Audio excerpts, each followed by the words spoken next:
Assalamualaikum warahmatullahi wabarakatuh. Saya Farhan Haji Raziki dari Prodi Perbankan Syariah kelas A akan menjelaskan materi tentang kias.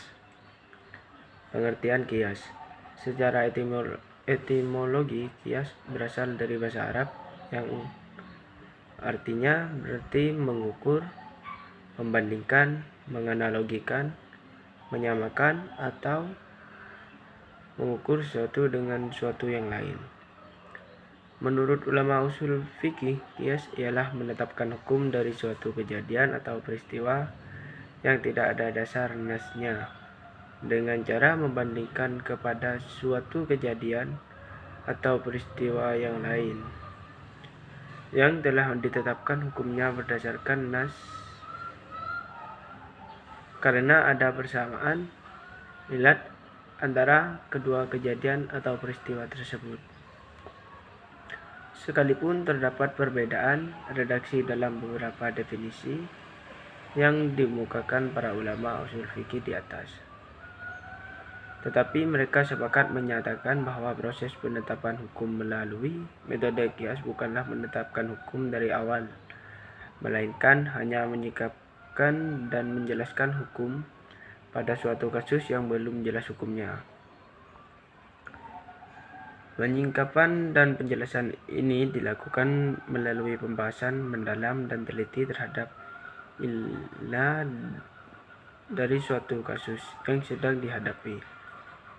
Apabila ilatnya sama dengan ilat hukum yang disebutkan dalam nas, maka hukum terdapat kasus yang dihadapi itu adalah hukum yang telah ditentukan oleh nas. Metode penetapan hukum Islam.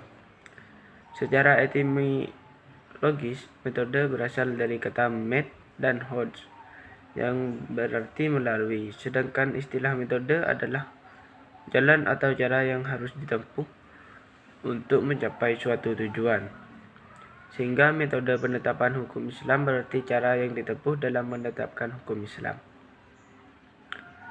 Sumber hukum pada masa Rasulullah SAW tetap berpegang teguh pada Al-Quran Al-Karim dan Sunnah Rasulullah. Pengenalan Al-Quran terhadap hukum mayoritasnya bersifat universal, tidak parsial, dan global tidak rinci. Untuk memahami Al-Quran dibutuhkan Sunnah. Oleh karena itu, sumber Al-Quran yang universal diperjelas dengan Sunnah. Analisis kebahasaan turuk lafziyah dikatakan juga sebagai pendekatan lafaz yang penerapannya dibutuhkan beberapa faktor pendukung, yaitu A. Umum dan khusus. Metode verbal, yaitu metode penetapan hukum yang bertumpu kepada penguasaan terhadap makna atau pengertian dan lafaz-lafaz nas serta konotasinya dari segi mengetahui dalilnya, apakah menggunakan mantuk lafzi atau termasuk dalam yang mafhum yang diambil dari konteks kalimat. B. Mengerti batasan-batasan yang membatasi ibarah-ibarah nas. C. Metode kontemporer, yaitu suatu cara yang ditempuh pada masa kini atau modern untuk mencapai atau menetapkan hukum kalimat. Syarat-syarat kias.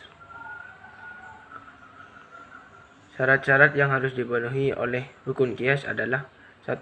Ashal atau pokok. Adanya ashal harus lebih dahulu dari cabang. Ashal sudah mempunyai hukum yang ditetapkan dengan nas. 2. Far'un atau cabang. Adanya cabang tidak boleh dahulu daripada ashal. Seperti wudu tidak sah dikiaskan dengan tayamum karena perintah wudu lebih dahulu dari tayamum. Cabang tidak mempunyai ketentuan hukum sendiri. Bila nas datang untuk cabang, maka dikiaskan menjadi batal. Ilat yang terdapat pada cabang harus sama dengan ilat yang terdapat pada ashal.